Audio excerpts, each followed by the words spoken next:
Napahiya ang Makabayan Block kanina sa hearing sa Kongreso, no? Napahiya at galit na galit ang Makabayan Block kay VP Sara Duterte dahil sa naganap kanina sa budget deliberation ng OVP.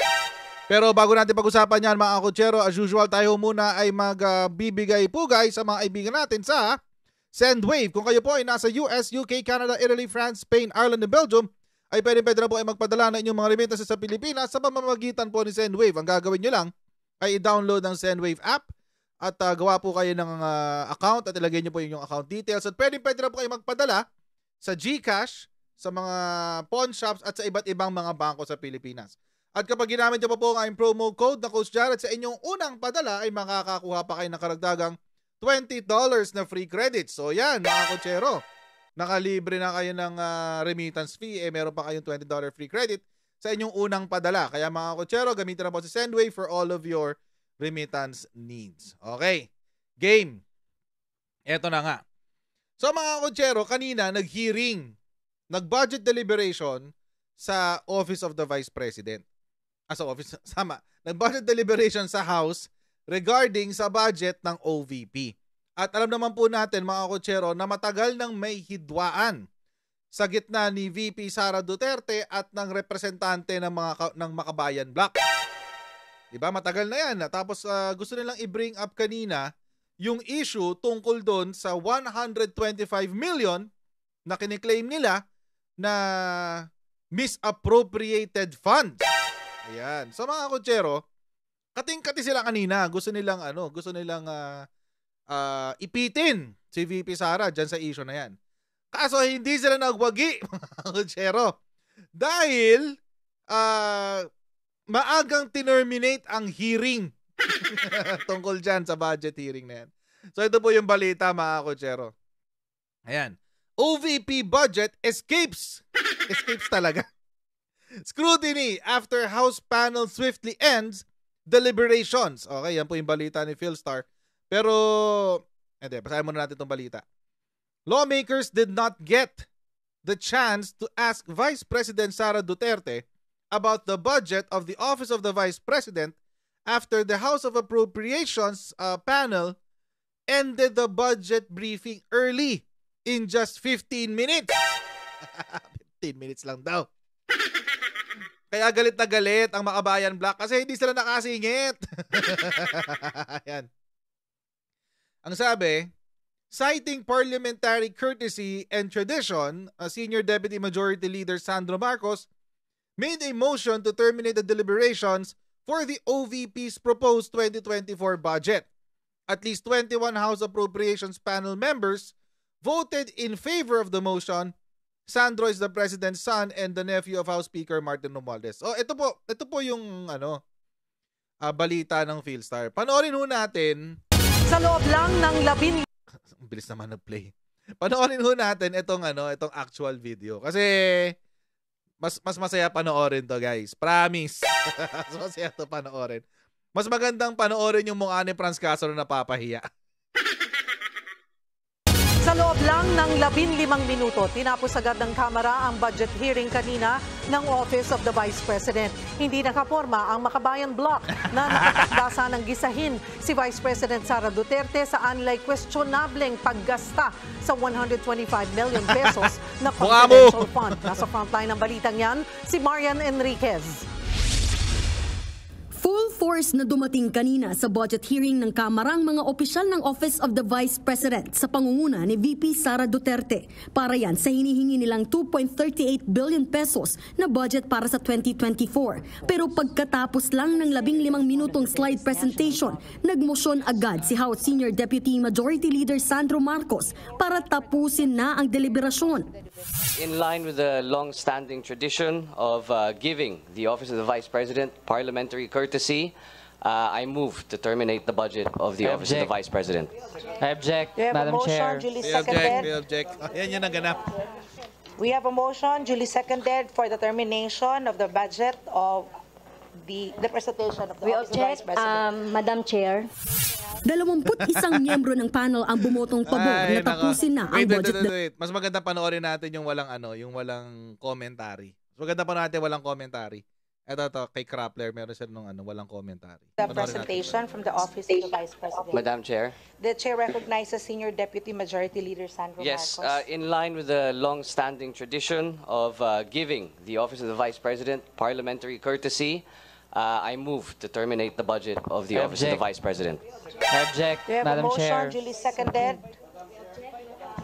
Galit na We have galit. a motion duly seconded for the termination of the budget of the presentation of the We Office of the Vice object, President. Madam Chair. Nagwawala sila We pa have ulit-ulit. a Oh. motion for the objection. The Chair now calls for the division of the House. Those who are in favor for the motion to terminate the discussion for the Office of the Vice President, please raise your hands.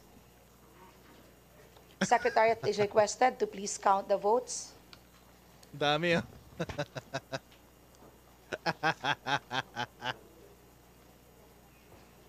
Kasama si Stella Kimbo. Si Stella Kimbo rin. Ang We have dami. 21 members of the Committee on Appropriations manifesting for the approval of the motion. The Chair declares for the motion to terminate the presentation of the budget approved. Madam Chair, may we have a manifestation? Let us May I proceed. have a manifestation, This Chair, Madam Chair? would like to turn over to Senior Vice Chair Estela Kimbo. Madam Chair, may I manifest, Madam Chair? Hindi siya pinapansin, no? Tablado, inisnab. Madam Chair, we have already suspended, we have terminated the presentation. And the Point of order, Madam Chair. May I explain my vote? Why I would like I do not like that the budget hearing of the Office of the Vice President be terminated. I Di siya pinapansin, know we no, have si Franz Castro. the rights as a minority bloc, Madam Chair. So may we explain why we vote no? with all due respect, this representation would like to request Honorable Castro to just please submit the manifestation to the I Committee on object, Madam Chair. Appropriations. So, And the can I budget have the floor, presentation Madam has already Chair? been terminated. So we would like to So, Madam request Chair, hindi Her natin Honor ito to submit the inaasahan. presentation. Madam Chair, yung Wala. ganitong And once again, proceedings. this budget briefing is At meron suspended. po tayong meron po Suspended. tayong issue na dapat na pakinggan ng ating taong bayan at masagot ng Office of the Vice President. So, Madam Chair, kaya talagang doon? May sinabi sa kailangan background? maipaliwanag itong 100 Masyado maingay si Franz Castro. May sinabi yung isang congresswoman sa background na pick up ng mic. President. So, Something about Madam Chair, confidential funds. We would like to so Madam request Chair, hindi Her natin Honor ito to submit the inaasahan. presentation. Madam Chair, yung ganitong And once again, proceedings. this budget briefing is At meron suspended. po tayong meron po tayong issue na dapat na pakinggan ng ating taong bayan at masagot ng Office of the Vice President. So, Madam Chair, kaya talaga It's about parang ganun si Stella Kimbo yata nagsasalita. It's about confidential funds kaya sinuspend na. kailangan maipaliwanag itong 125 million. At sinabi naman sa statement ni Vice President Duterte Hindi talaga na siya natigil, mag-explain. So, Madam Chair, I have the right to explain why I voted no. Kailangan malaman itong 125 million na not confidential fund pero ginastos ng Office of the Vice President at kung saan Walk out. Doon na siya pinatayan ng mic.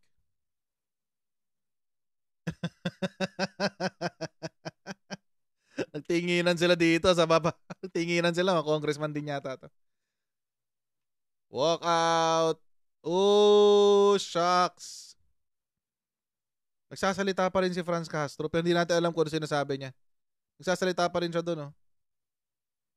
Tapos chinek kung nakakabit pa rin yung mic. Si Janet Garin. Si Janet Garin. Si Congressman Garin chinek kung nakakabit pa rin yung mic ni Franz Castro. Kasi parang wala nang naririnig. Ayan, oh. Ayan, oh.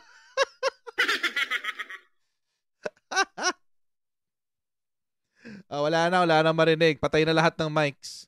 Patay na lahat eh. Patay na lahat ng microphone. Sila na lang naiwan doon. Si VP nag-iintay pa oh. Nag-iintay pa siya. Hindi pa siya gumagalaw. Na yung nagpa-selfie pa. Okay. Wala na. Alis na silang lahat. Umalis na. Naiwan na lang nakaupo yung Makabayan Black, yung tatlo. Yun o. Ayan, yung tatlo oh. Nagsasalit. Ano kaya pinagsasabi nila, no? Wala nang mic. Nagsasalita ka sa mic. Wala, walk out. Ay, naka. Diyos ka. My goodness.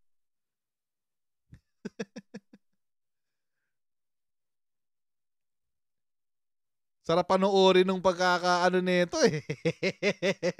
isa pa panoorin ulit natin. Kung paano sila napahiya. Thank you very much for the presentation from the Office of the Vice President. Madam Chair. The Chair recognizes Senior Deputy Majority Leader Sandro Yes, Marcos. in line with the long-standing tradition of giving the Office of the Vice President parliamentary courtesy, I move to terminate the budget of the Office of the Vice President. I object, We have a Madam motion Chair. duly seconded. We have a motion duly seconded for the termination of the budget of the presentation of the We Office of the Vice object, President. Madam Chair. We have we a object. motion for the objection. The Chair now calls for the division of the House. Those who are in favor for the motion to terminate the discussion for the Office of the Vice President, please raise your hands. Yun. Secretary. Dito sila natalo, mga kotsero. Dito sa raise ng hands. Dito sila natalo. Secretariat is requested to please count the votes.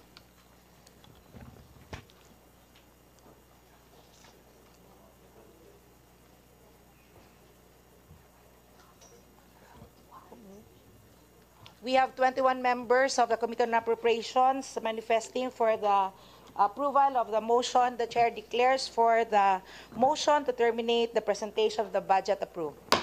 Madam Chair, may we have a manifestation? Let us May I proceed. have a manifestation, This chair, Madam Chair? would like to turn over to Senior Vice Chair Estela Quimbo. Madam Chair, may I manifest, Madam Chair? Hindi pinapansin manifestation. No? Wala. Ni Isnab. Madam Chair, we have already suspended, terminated the presentation. And the Point of order, Madam Chair. Tikas ng ulo mo, Franz Castro. Nagbotohan na nga kasi. May I explain my vote? Why I do not like that the budget hearing of the Office of the Vice President be terminated. I know we have the rights as a minority bloc, Madam Chair. So may we explain why we vote no? with all due respect, this representation would like to request Honorable Castro to just please submit the manifestation to the I Committee on object, Madam Chair. Appropriations. So, Siyempre, And gilid. the Can I budget have the floor, presentation Madam has already Chair? been terminated. So we would like to so Madam request Chair, hindi Her natin Honor ito to submit the inaasahan. presentation. Madam Chair, yung ganitong And once again, proceedings. this budget briefing is At meron suspended. po tayong meron po Suspended. tayong issue na dapat na pakinggan ng ating taong bayan at masagot ng Office of the Vice President. So, Madam Chair, kaya talagang kailangan maipaliwanag itong Galit si Stella 125 Quimbo. million. At sinabi naman sa statement ni Vice President Duterte na mag-explain. So, Madam Chair, Hindi ko alam kung sino yung nagsabi, pero ang parang it's about confidential funds kaya hindi pinayagan. Hindi ko alam kung sino yung nagsabi pero parang naulinig ako sa background. It's about confidential funds so kaya hindi pinayagan. Kasi alam niyo mga kotsero, it makes sense kasi this is a budget hearing for future for the budget of 2024. Hindi siya investigation. hindi siya hearing in aid of legislation. Tapos parang resource person mo dito ang OVP na pwede mong i-interpellate. No, it's not. Sige, mamaya pa tayo magko-comment later. Tapusin mo natin itong replay. I have the right to explain why I voted no. Kailangan malaman itong 125 million na not confidential fund pero ginastos ng Office of the Vice President at kung saan O tayo, Mike.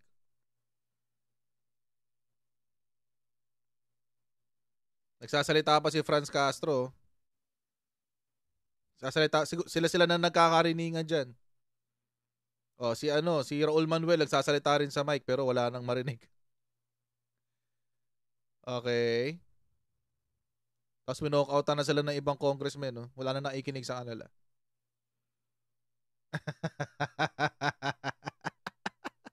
Ang sakit-sakit niyan!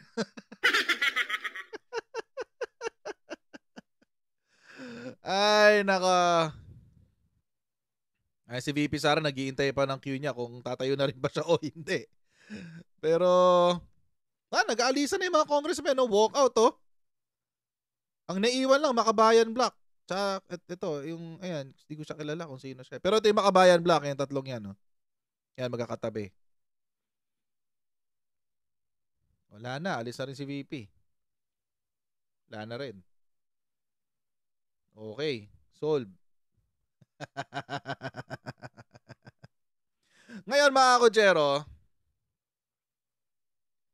ayan, ito yung naganap kanina. Personally, ako personally, I would let it Ako personally, I would let it push through. Personally.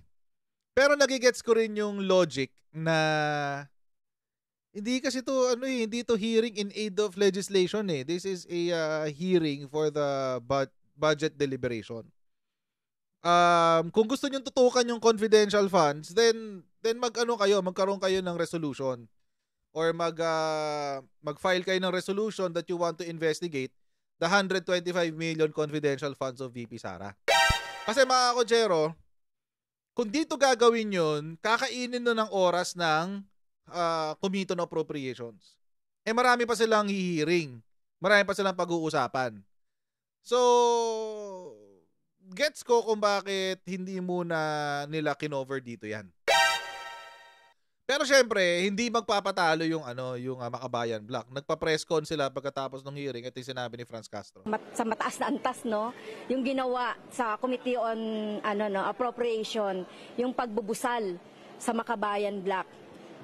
Kaugnay doon sa pagtatanong natin sana, interpellation sana natin, doon sa confidential fund na hindi naman confidential fund dito sa Office of the Vice President. Maraming dapat ipaliwanag sa taong bayan ang Office of the Vice President.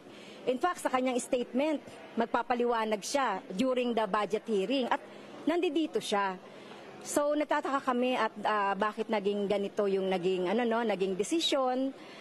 At kami ay talagang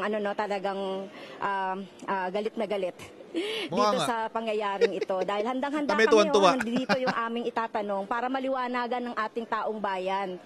Saan ba ginastos itong 125 million na confidential fund na wala naman sa budget ng 2022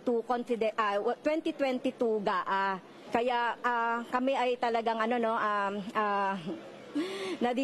nadidismaya sa araw na ito. Kaya kami nga nagre-ready. Pero tingin ko hindi ready ang Office of the Vice President para ipaliwanag sa taong bayan saan niya ginastos itong 125 million na ito. Kailangan niya ito ipaliwanag. Hindi ito secret. Kasi parang tinatago ng Office of the Vice President at tingin ko ay naging lenient ang ating mga kasamahan dito sa Kongreso, particular sa Committee on Appropriation sa ganito, no. So kailangan talaga na maipaliwanag ito. Actually, may sinabi rin si pinutol nila yung sinabi ni Makabayan Block. May sinabi rin to si Raul Manuel. Pakinggan natin yung kay Raul Manuel. Tapang-tapang ng Vice President para sagutin ang mga tanong regarding confidential fund noong 2022. Nandiyan na siya physically, pero bakit hindi pa siya sumagot doon sa mga tanong na naihanda natin? Nakapagtanong ba kayo Di naman. Bakit di nyo tanongin yung mga kasama nyo? Ba't di kayo pinagtanong? Anyway, tapos syempre meron hindi papahuli. Mariin naming Si Arlene kinukondina Brosas. yung nangyari kanina na hindi man lang nakapagsalita kahit manifestation ang Makabayan Block. Napakahalaga po ng issue na ito kasi transparency ito at accountability ng mga namumuno sa ating bayan. At ang hinuha po namin dito, nagtatago sa saya ng Kongreso itong Vice President para ipaliwanag yung mahalagang punto kaugnay ng 125 million confidential funds. Dahil ito po yung particular na kina-question namin, itong 125 million confidential funds na 19 days lamang ginastos at unauthorized, illegal. Actually, kung inauthorize, sino? Di ba kaninong source? Illegal ang pagbigay, pagtanggap, paggastos ng pondo na maituturing na 125 confidential funds na ginasta ng Office of the Vice President. No, hindi po dapat ito isekreto. Ito ay ina-account dapat sa mga tao. Karapatan po ng mamamayan na makita, malaman ang ginagastos ng confidential na fund na ito dahil pera ito ng bayan. Dinedemand po ng mamamayang Pilipino mula sa OVP ang detalyado na pagtala, paggasta at illegal na paggastos ng OVP dito. Maraming salamat po. Okay. Ang daming sinabi, illegal, etc., etc., etc., what have you. Alam nyo, Makabayan Block, pumili kasi kayo ng tamang venue. Kung totoong naniniwala kayo na merong illegal na nangyari dito sa 125 million peso na confidential funds that was accounted for by COA, kung saan yung progress report at yung accomplishment report ay naisumite sa COA at sa mga iba't iba pang mga ahensya, kung sa palagay nyo ay merong illegal talaga dito at merong kayong siguradong ebidensya, maghabla na kayo. Dali nyo si VP Sara Duterte sa Sandigan Bayan. Hindi naman siya immune. Hindi naman siya covered ng immunity. Ang immunity, ang coverage na sa presidente lang, wala sa VP. So kung sigurado kayo, by virtue of the 125 million confidential funds, na merong illegal at may pagkakamali doon sa proseso. Na by the way, na-audit na ng COA ha? Nakita na po ito ng COA. Pumasa na po ito sa mga mata ng ating state auditors. Kung may nakita kayong mali, may nakita kayong illegal, mag-file na kayo, maghabla na kayo kay VP Sara Duterte. Sure na sure kayo eh. Sure na sure kasi kayo. Alam nyo mga kantsero, kaya lang sila nag-iiyak dito sa issue ng 125 million confidential funds. Ay gusto kasi nilang makita kung saan ginagastos. Bakit? Para makapag-adjust sila ng strategy nila sa grupo ng CPP, NPA, NDF.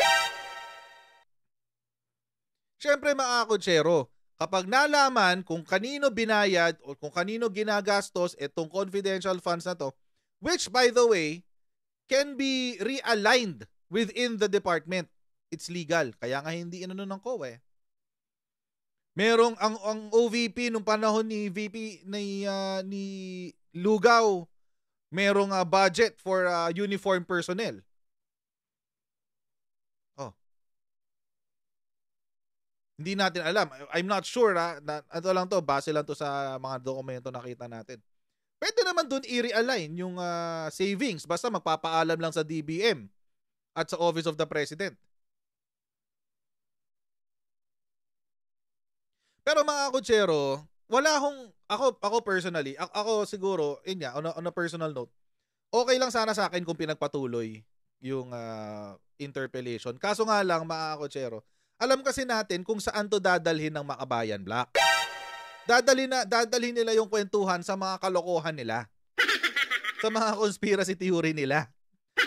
Sa mga bagay na gusto nilang maiungkat para meron silang intelligence para sa kanilang mga grupong CPP, NPA, NDF. Alam naman natin yan mga kutsero. Alam natin yan. Ako mga kotsero, uulitin ko lang. Para sa akin, kung talagang may ebidensya sila, itong Makabayan Black, ng illegal, immoral, unethical, etc. etc. Lahat na ng mali sa proseso ng ating gobyerno. Dalhin na nila sa Sandigan Bayan si VP Sara. Or ituloy na nila yung impeachment. Ituloy na nila yung impeachment. Pero yung impeachment, it's only a political act. Matatanggal lang siya sa serbisyo. Matatanggal lang siya sa kanyang posisyon. Yun ang impeachment. Pero kung gusto talaga nilang parusahan si VP Sara na merong penalties, di pumunta na sila sa ombudsman. Di ba, para makapag-file ng mga appropriate cases sa Sandigan Bayan. Ganun lang naman kasimple yun. Kumbinsido kayo eh. And then, edi put your money where your mouth is. Instead of going around witch hunt, di ba? Yung mga fishing expeditions nyo dyan sa Congress, or kayo mismo, Makabayan Black, mag-file kayo ng resolution. Hearing in aid of legislation regarding na 125 million confidential funds. Ayun na gumawa. Waste your own time. Huwag nyo siyang daanin sa mga budget deliberations na ang dami-dami pang ahensya kasi na kailangan pang i-hearing, kailangan pang dinggin. And besides, mga kotsero, nag-hearing din kanina ang DepEd. Pinigilan ba? Pinigilan ba sila na mag-interpellate? Hindi. Hindi sila pinigilan. Nakapagtanong pa nga si Franz Castro kung open daw ba ang DepEd na taasan ng sahod ng mga teacher. Anong sinabi ni VP Sara? Opo, kaya ka nagdadagdag, humingi kami dagdag budget eh. Ganun. Kaya mga kotsero, eto hong gusto nilang gawin kanina, it's but a witch hunt. Witch hunt lang yan mga kotsero. If they're really sincere in making this happen, kung gusto talaga nilang makarinig ang taong bayan ng katotohanan regarding sa confidential funds na yan, then, create your own platform. Mag-file kayo ng resolution, requesting for an investigation, etc. etc. Kumbisihin nyo rin yung ibang mga kongresista na sumunod sa inyo para magkaroon kayo ng sarili nyong hearing. Otherwise, kung meron naman kayo mas matibay pang ebidensya, o di dumiretso na kayo sa Office of the Ombudsman, humingi na kayo ng tulong sa kanila. Mag-file lang kaso sa sa Sandigan Bayan, criminal and administrative cases. Or mag-file na kayo ng articles of impeachment nyo sa Committee on Justice para mapatanggal na si VP Sara sa posisyon. Kung sigurado kayo sa mga sinasabi nyo. Kaso mukhang hindi. Gagawin nyo lang fishing expedition tong hearing Buti na lang sinuspend para hindi nagkagulo-gulo yung punto ng hearing. So yun po ang challenge natin sa kanila mga kotsero. Kayo mag-file na kayo ng kaso. Mag-file na kayo ng kaso. File nyo na yung articles of impeachment nyo. Kung talagang sigurado kayo sa mga sinasabi nyo dyan, Makabayan Black. So hanggang dito lang po muna tayo sa video na ito. Please don't forget to like, share, and subscribe. At makita-kita po tayo sa ating sa ating Coach Jarrett Live susunod. God bless you and see you next time. Bye!